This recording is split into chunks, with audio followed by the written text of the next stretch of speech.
నమస్కారం, నేను సుమాంజలి. తాండవ న్యూస్కు స్వాగతం. తుని పట్టణంలో సర్వమత సామరస్యాన్ని ప్రతిబింబించేలా 57వ గుణారాగ ఆవిర్భావ దినోత్సవం ఘనంగా నిర్వహించారు. వివిధ మతాలకు చెందిన ప్రముఖులు ఒకే వేదికపై చేరి విశ్వశాంతి సందేశాన్ని పంచుకున్నారు. స్థానిక సాయి వేదిక ఆవరణలో శ్రీ విశ్వశాంతి జ్యోతి ప్రచార సమితి జై భారత్ సంస్థ బీసీ ఐక్యవేదిక ఆధ్వర్యంలో ఈ కార్యక్రమం నిర్వహించారు. ఈ సందర్భంగా బొడ్డేపల్లి అమ్మ ఆశ్రమానికి చెందిన భారత జ్యోతి మాట్లాడుతూ శ్రీ విశ్వశాంతి జ్యోతి మే ప్రభువు గుణరాగ యంత్రాన్ని ఆకాశవాణి ద్వారా ప్రపంచానికి అందించిన రోజు ఇదేనని పేర్కొన్నారు. 1969 ఏప్రిల్లో తుని బాలయోగి మెట్టపై గుణరాగ యంత్రాన్ని సేకరించి అశాంతితో ఉన్న మానవ లోకానికి శాంతి సందేశం ఇవ్వడానికి ప్రభువు అవతరించారని వివరించారు. శాంతిని అనుభవించు, ఆనందించు అనే సందేశాన్ని ప్రపంచానికి తెలియజేశారని చెప్పారు.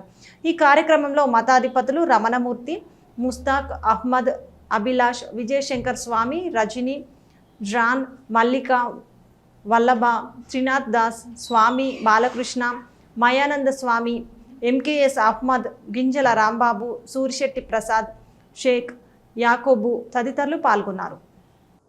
అందరికీ నమస్కారం అండి. ఈరోజు సుదినం, పర్వదినం మనందరికీ. జై హో అంటే జై భారత్ అనే సంస్థలో జై హో అనేది ఒక శాఖ అన్నమాట.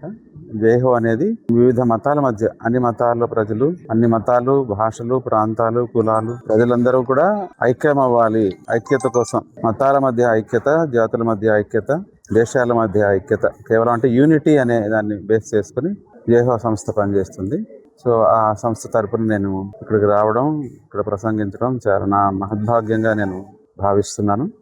స్వామివారు చెప్పినట్టుగా మానవ జాతి చాలా సంక్లిష్ట పరిస్థితుల్లో ఉంది, చాలా విపత్కర పరిస్థితుల్లో ఉంది భూగోళం మొత్తం కూడా. సో ఈ విద్వేషాలు, ఈ కొట్లాటలు, యుద్ధాలు, పర్యావరణ విధ్వంసం, రకాలుగా సమస్యలతో భూగోళం మొత్తం, దీని నుంచి మనం రక్షించాలి అంటే యాక్చువల్గా మనమేమో రక్షించని అవసరం లేదు. నాశనం చేయకుండా ఉంటే ప్రకృతి దానంతటా, ప్రకృతికి ఆ శక్తి ఉంది, తనంతట తనే రిపేర్ చేసుకోగలుగుతుంది, రీసైకిల్ చేసుకోగలుగుతుంది. కాబట్టి బుద్ధిజీవులు అన్నటువంటి మనుషులంతా కూడా మళ్ళీ ఒకసారి పునరాలోచన చేసి ఏది చేయాలి, ఏది చేయకూడదు, ఏ చర్య చేస్తే వినాశనానికి దారితీస్తుంది, ఎలాంటి పనులు చేయకుండా ఉంటే ఈ వినాశనాన్ని మనం తప్పించగలుగుతాము అనే దాన్ని మరొకసారి మనం గుర్తు చేసుకోవడం కోసం మనమంతా ఇక్కడ సమావేశమయ్యాము.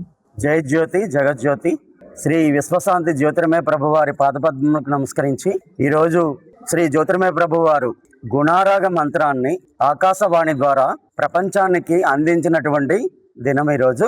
1969లో ఏప్రిల్ నెలలో తుని బాలయోగి మెట్టపై ఆయన గుణారాగ మంత్రాన్ని స్వీకరించి, ఆకాశవాణి ద్వారా స్వీకరించి ప్రజలకు అశాంతితో ఉన్న మానవలోకమునకు ప్రశాంతిని నేతించిన జ్యోతిర్మయ ప్రభు వచ్చాను, శాంతిని తెచ్చాను, అనుభవించి ఆనందించి వారు ధన్యులు అనేటటువంటి మాటను ఆయన ప్రజలకు ఇచ్చారు. ఈ రోజు ఇక్కడ మనం అందరం కూడా కూడుకుని ఉన్నామంటే ఆ ప్రశాంతత పొందడానికి వచ్చినటువంటి వాళ్ళమే మనం అందరం కూడా. ఇప్పుడు నాకన్నా ముందు ఉండేటటువంటి నా సోదరులు, గురువర్యులు అందరూ చెప్పారు, ప్రస్తుతం మానవలోకం అశాంతితో ఉంది కాబట్టి ప్రశాంతి కావాలి, ప్రతి ఒక్కరికి కూడా ప్రశాంతి కావాలి. ఒక్క భారతదేశమే కాదు, ప్రపంచం యావత్తు ప్రశాంతికి కావాలి. 3 సంవత్సరాల క్రితం కరోనా అనేటటువంటి వ్యాధి ప్రపంచం అంతా వచ్చింది, ఎవరిని కూడా వదలలేదు, ధనవంతుల్ని వదలలేదు, పేదవాళ్ళని వదలలేదు. అంటే మానవులందరూ కూడా సమానమని చాటింది ఆ వ్యాధి. కాబట్టి మనం కూడా మానవులందరం కూడా ఐకమత్యతతో ఉండి ప్రశాంతత ఎప్పుడైతే పొందుతామో మానవాళి బాగుంటుంది. ఇక ఈ రోజు కార్యక్రమం ఏంటంటే బాబాజీ వారు, జ్యోతిర్మయ ప్రభు వారు తీసుకొచ్చినటువంటి గుణారాగ మంత్రం తాలూకా ఉద్దేశం ఏంటంటే గుణములను హరించేది గుణారాగము. మనలో ఉండేటటువంటి అరిషడ్ వర్గాలైనటువంటి గుణాలను ఎప్పుడైతే మనం రహితం చేసుకుంటామో మనం ప్రశాంతతను పొందుతాం. ప్రశాంతత పొందిన తర్వాత మానవుడు పరబ్రహ్మైక్య స్థితికి వెళ్ళడానికి మార్గం కనబడుతుంది. ఆధ్యాత్మిక స్థితి, భౌతిక స్థితి, 2 స్థితులు కూడా పక్షికి 2 రెక్కలు ఏ విధంగా అయితే ఉన్నాయో ప్రతి మానవునికి కూడా 2 రెక్కల వంటివి, ఆధ్యాత్మిక స్థితి, భౌతిక స్థితి కూడా. కాబట్టి మనం భౌతిక ప్రపంచంలో ఉంటూ ఆధ్యాత్మిక స్థితిని పొందడమే పరమాత్ముడి తాలూకా సన్నిధికి చేరుకోవడానికి లక్ష్యం మనకి. ఈ ప్రపంచంలో ఇప్పుడు జరుగుతున్న పరిస్థితికి శాంతి కోసము ఈ ప్రయత్నాలు జరుగుతున్నాయి. ఇప్పుడు ప్రపంచం చాలా క్లిష్ట పరిస్థితిలో ఉంది. దానికి శాంతి కోరుతూ ఈ ప్రపంచానికి రక్షణ కోసము ఈ కార్యక్రమాలు ఇక్కడ జరుగుతున్నాయి. ఈ కార్యకర్తలు అందరూ దానికోసము మనం అందరూ ప్రయత్నం చేస్తున్నాను. హెచ్పి తరఫున హిందూస్ ఫర్ ప్యూరాలిటీ అండ్ ఈక్వాలిటీ ఈ సంస్థ తరఫున జయ భారత సంస్థ తరఫున మేము అందరూ ఇక్కడ దానికోసము ప్రయత్నాలు చేస్తున్నాము. ఈ ప్రపంచం శాంతిగా ఉండాలా, అందరూ బాగానే ఉండాలి, జీవరాశులు అందరూ క్షేమంగా ఉండాలా, ఏ మతము ఏ ధర్మము లేకుండా మానవులు అందరూ బాగుండాలా అని మనము అందరూ ఈ ప్రయత్నాలు చేస్తున్నాము. ఆ కోరిక ఆ భగవంతుడు పరమేశ్వరుడు మా కోరికలు నెరవేర్చాలి. ఇది మా కోరిక. Tandava News. For more updates, like, share and subscribe.